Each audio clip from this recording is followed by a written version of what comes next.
Basic Combat Minigame.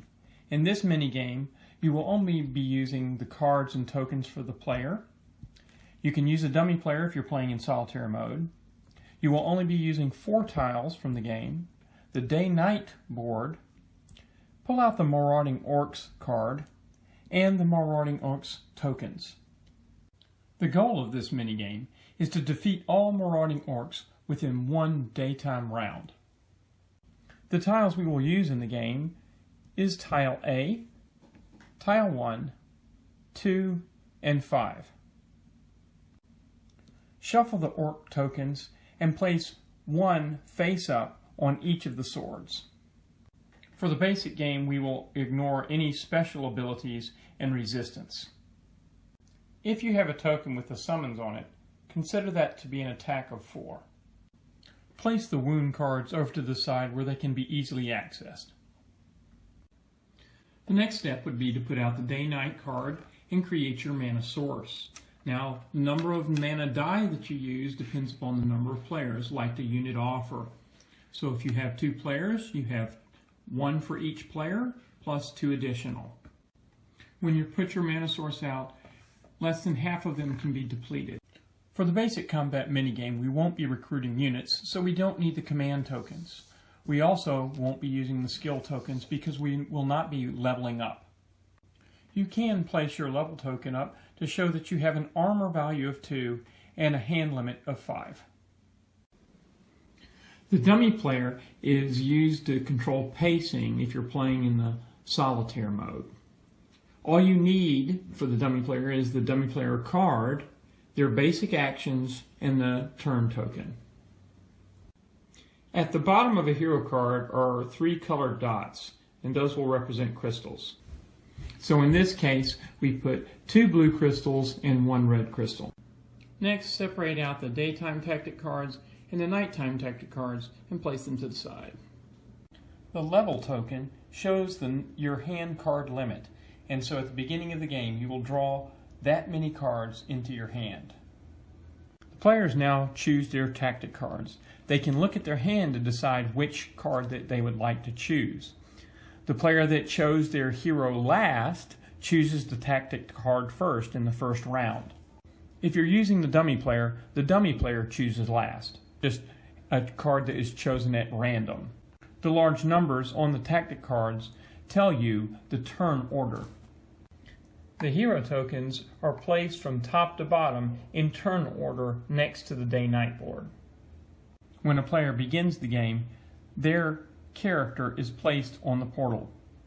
During a normal turn, you will select a mana die to be used however is appropriate, play any cards for movement, and then play cards for action. Special effect and healing cards can be used at any time.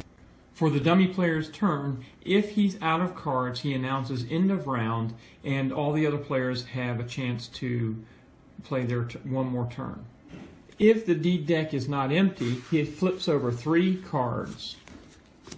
Then you take a look at the color that's on the card, the last card that was turned over. If he has a crystal that matches that color, then he flips over as many additional cards from the deed deck as he has crystals. So in this case for red, he would flip over 1 more card, and that would be the end of his turn. The back of the rulebook gives a great summary of how to play Mage Knight, especially when it comes to combat. But here's a quick overview just to get started. The number at the top is the armor of the enemy. It basically means you need this much attack to defeat this enemy. The number to the left is the attack. The number is how much block you will need to counter the attack, or how much damage you will take if you do not block. The first phase of combat is the ranged and siege attack phase. The ranged and siege attack gives the opportunity to defeat an enemy without having to block their attack. During the ranged and siege attack phase, choose 1 or more enemy tokens as the target of the attack, and play any number of ranged attacks or siege attacks against the enemies. Though ranged attack cards and siege attack cards can be played during the normal attack phase, cards cannot be played sideways to contribute to a ranged or siege attack. If the total attack value is equal to or exceeds the total armor values of all targeted enemies, then the enemies are defeated. After the ranged and siege attack phase comes the block phase. You may block any number of attacking enemies during this phase. Any enemies you wish to block are resolved individually. You cannot block multiple enemies at once. If your block total is lower than the attack value of the enemy, your block failed. You cannot lower the attack value by playing blocks to reduce damage. You either block it fully or it goes through at full strength. After the block phase is the assigned damage phase. All enemies that survive through the block phase deal damage equal to their attack value. To assign damage, divide the enemy's attack value by the hero's armor value, then round up. This is the number of wound cards the hero must take into his hand. After the assigned damage phase is the attack phase. The attack phase works the same way as the ranged and siege attacks, except you can combine any attacks, ranged, siege, or regular, in this phase. In addition, any non-wound card may be played sideways for an additional attack of 1. End of turn. The first thing that you should do is re-roll and return any mana dice you used to the source.